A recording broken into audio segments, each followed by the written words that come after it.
Welcome to my TED Talk. I have the perfect presentation for you today, and this is Professor Eric Frankfurter, and I'm here today to talk about something that I need from you. So, can I get a topic that you need answered?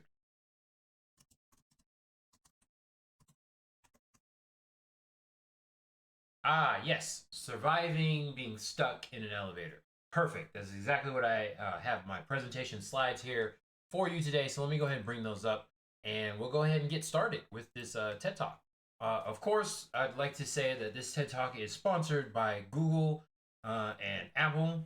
For They decided to come together and sponsor this TED Talk because being stuck in elevators, is a very informative and needed thing here today. I have my notes for this prepared talk. So I'm going to thank our sponsors, Google and Apple, for providing this presentation, sponsoring this presentation by me to you today, surviving being stuck in an elevator. Okay, so clearly we have all of the NASA team out in Canaveral there paying attention to this. We've lost a couple people in the space elevators that they have building. It's a very secret project, so please don't let anybody know about that. But a couple of the test crew got stuck in the elevator, so this is why it's very important that I bring you this today. And of course, that's how we got the sponsorship, thankfully, from Google and Apple and Big Yellow Box Company. I forgot to mention them. Their logo is just a big yellow box and a very super secretive insider company. So once again, please do not mention them. That's why their logo is just a big yellow box. But if you see that anywhere in talks after this, just thank them silently, but don't mention their name. And also wanted to kind of thank NASA for pioneering this research. Got to get the funding into space so we can get the space program back on track. And being stuck in elevators, especially space elevators, can be especially catastrophic for the people involved. So this is why I had included this slide with NASA because they are very enthusiastic about the research that we've done so far. And the this slide depicts the people that are typically their mental space, typically where they are thinking. I grabbed this from despair.com because we want to illustrate the mental space of the people that usually get stuck in elevators and don't survive, and how their social networking trends seem to lie. So with the narcissists and the neurodivergent people, they congregated on MySpace back in the day. As you know, I think, no, as you know, as we all know that MySpace recently shut down finally after so many years of being in the back. And just want to illustrate that, the little Venn diagram here. And the neurodivergent people with stalkers tended to head to Foursquare, and then the narcissists and the stalkers went to Facebook.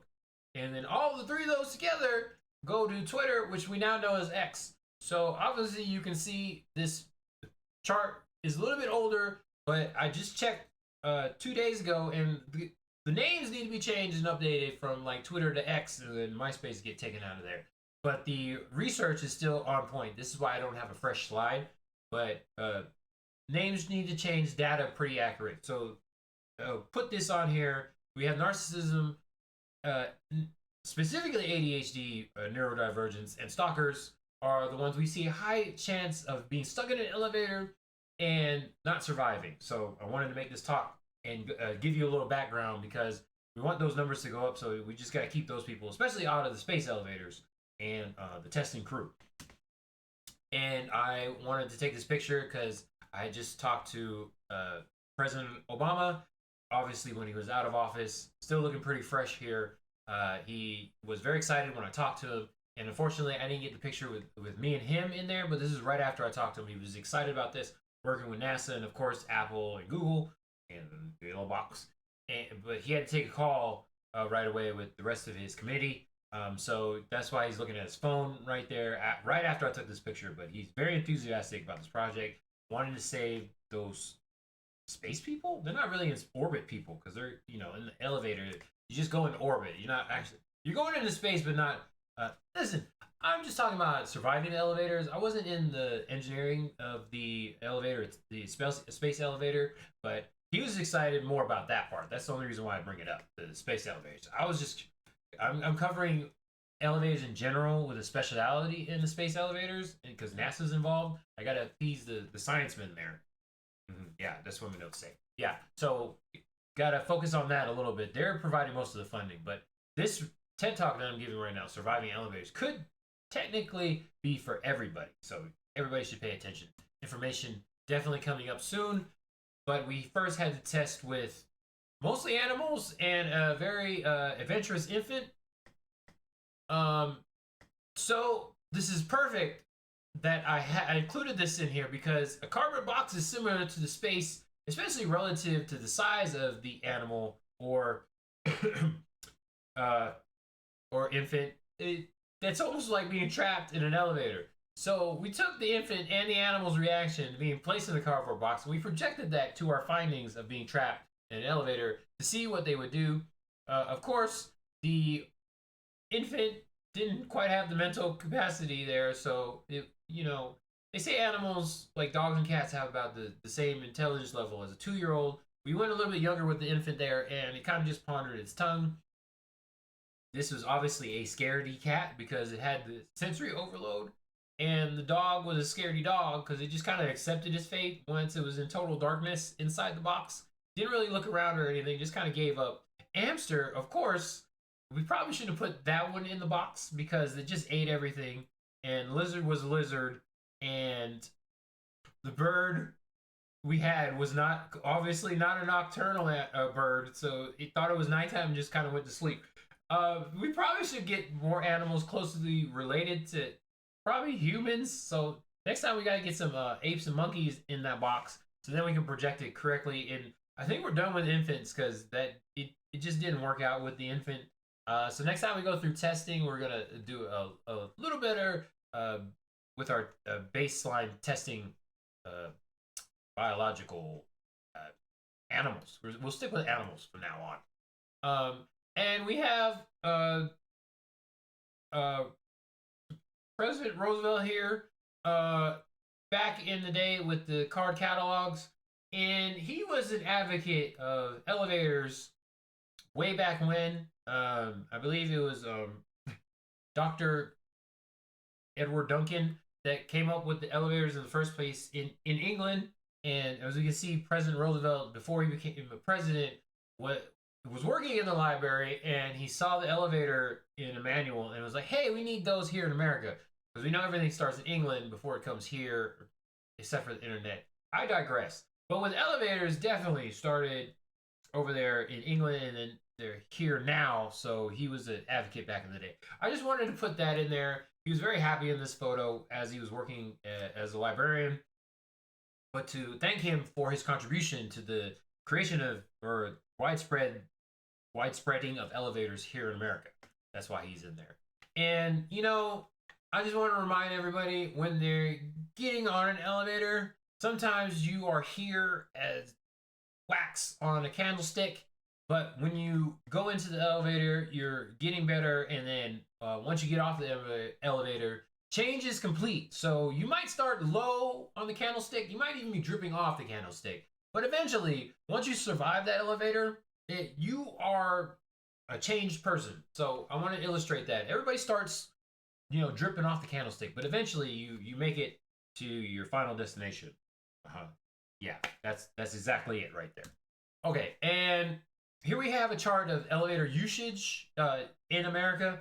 This graph here is about 5 years old, but you see everybody that during the typical week has an 8 to 5 job. So 7 a.m. is usually around the time when most people get to the office, and then throughout the day, as we get to lunchtime, the elevator usage slowly goes up, and of course it peaks at lunchtime, and then once everybody comes back to lunch and then heads home for the day, you can see it just drop off. And of course, nobody is in the office except for overnight people, usually at 10 p.m. to 11 p.m. These times are in Eastern Standard Time, but we kind of projected to the rest of the country. and it seems to be about the same. So this is the average, starting with Eastern time, and then we'll get to the rest of the times later because everything comes after Eastern time. Sun rises in the east and sets in the west. So just a little FYI if you don't know. So that's what the chart we have here. This is elevator usage based in Eastern time, projected all over America. And then sometimes, so back to the animals. You can see the cat that we had in the box here. Made it out okay. It was a scaredy cat, but once we got it out of the box and into the sun, it took in the sun, ran around, did the zoomies that as cat do. So we just want to illustrate, show a picture of afterwards. The cat is completely fine. Don't really have one of the rest of the animals, but the cat is completely fine. Had the zoomies and then went in the shade, and you can clearly see belly up is the preferred position of a happy cat. So the cat is happy now, and wanted to put that picture in there. I saw some concerned faces in the audience. Everybody was really worried about that cat, but it is totally fine now. And then my church wants to know, everybody's kind of sponsoring this TED Talk here. Oh, here we go.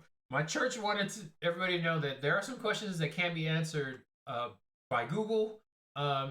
So my church and Pastor Dr. Cecil Marsh wanted everybody to know that Google is a sponsor of this TED Talk, but it does not have all the answers right now. Clearly, you can see this is before Google implemented their AI. So it has most of the answers now after the AI implementation. This slideshow is a little bit older.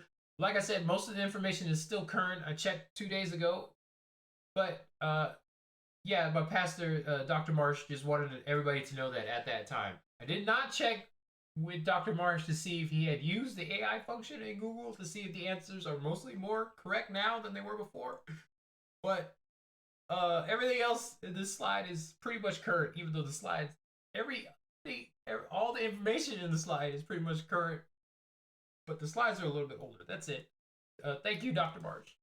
And that's all I have today. Hopefully, with this research and everything that I showed you, you'll be able to survive being stuck in an elevator. I know I didn't really go into deep steps in here. This is just like the preliminary findings that I had. So I just really need people like Google and Apple and more sponsorship and Dr. Marsh, my pastor, to sponsor us as we go through more testing so we can get more humanoid animals, hopefully like a gorilla or something, and get them in an elevator so we can just safely test out proper methods to survive being stuck in an elevator.